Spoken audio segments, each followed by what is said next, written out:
This channel does not promote any violent, harmful, or illegal activities. All content provided by this channel is meant for an educational purpose only. জামিনি পেতে এবার বাংলা ছাড়তেও রাজি প্রাক্তন শিক্ষামন্ত্রী Partha Chattopadhyay. Supreme কোর্টে শুনানি শেষ, আপাতত রায়দান স্থগিত।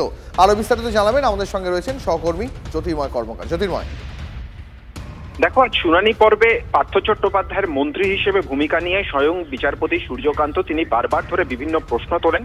তিনি মন্ত্রী থাকাকালীন তার দপ্তরে নিয়োগ দুর্নীতি হয়েছে। তিনি মন্ত্রী থাকা সত্ত্বেও বিভিন্ন জায়গাতে বিভিন্ন প্রাইভেট কোম্পানির তিনি কার্যত ওনার ছিলেন, বকলমে তিনি সেই কোম্পানি চালিয়েছেন এবং সেক্ষেত্রে অফিস অফ প্রফিটের কেসও তার বিরুদ্ধে হওয়া উচিত এবং তিনি মন্ত্রী থাকাকালীন যে তার বিরুদ্ধে ওটা দুর্নীতির অভিযোগের কোনো তদন্ত হবে না সেই বিষয়টিও যথেষ্ট স্পষ্ট। কিন্তু যখন মুকুল রোহতাগি তার আইনজীবী স্পষ্টভাবে বুঝতে পারেন যে পার্থ চট্টোপাধ্যায় সম্পর্কে কোর্টের নেতিবাচক মনোভাব ক্রমশ তীব্র হচ্ছে, সেই সময় তিনি বলেন যে যদি তদন্ত প্রভাবিত হওয়ার কোনো সম্ভাবনার কথা কোর্ট মনে করে, প্রয়োজনে পার্থ চট্টোপাধ্যায় তিনি রাজ্যের বাইরেও থাকতে পারেন, কোনো প্রতিবেশী রাজ্যে গিয়ে তিনি সেই সময় থাকতে পারেন। কিন্তু পুরো বিষয়টি কোর্ট শোনে এবং আপাতভাবে রায়দান স্থগিত রাখা হয়েছে। পরবর্তী ক্ষেত্রে ডেট দেওয়া হবে যেদিনকে এই মামলার যাবতীয় রায় দেওয়া হবে। অনেক ধন্যবাদ তোমাকে জ্যোতির্ময়।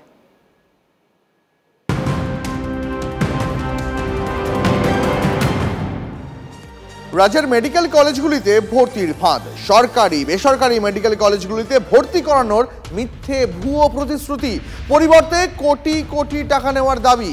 দালাল চক্রের সঙ্গে যুক্ত কলেজ কর্তৃপক্ষ পর্যন্ত।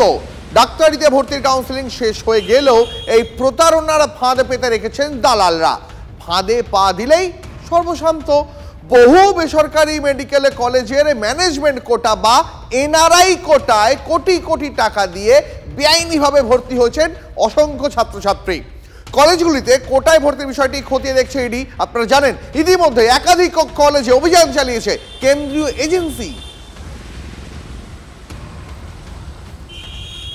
এই মুহূর্তে আমাদের সঙ্গে রয়েছেন মালদা থেকে আমাদের সহকর্মী শুভতোষ। শুভতোষ, কেন্দ্রীয় এজেন্সিকে এবার রাজ্যের মেডিকেলের সিট দুর্নীতি তদন্তও করতে হচ্ছে। এই দুর্নীতির শিকড় কতটা গভীরে? দেখো, শিকড় এতটাই গভীরে যেটা মানে যতটাই আমরা এগোচ্ছি ততই যেন অতলে তলিয়ে যাচ্ছি। বিষয়টা এই জায়গায় তোমাকে বলি যে দালাল চক্র এখনো কত ভীষণ রকম ভাবে রমরমা, যেখানে একটা কাউন্সিলিং প্রসিডিওর প্রায় শেষের দিকে, ভর্তি প্রক্রিয়াও প্রায় শেষের দিকে, কিছু কিছু কলেজে এখন হয়তো হচ্ছে।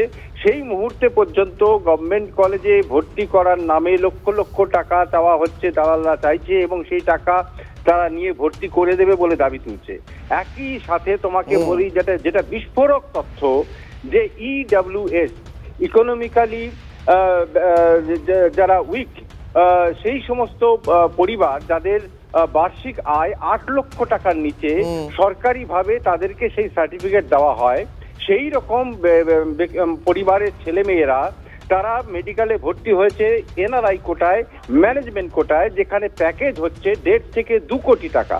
তাহলে যার বার্ষিক আয় 8 লক্ষ টাকার নিচে, সে প্রতি সেমিস্টারে টাকা দিচ্ছে, টাকা গুনছে সেই পরিবার কত না 15 থেকে 20 লক্ষ টাকা।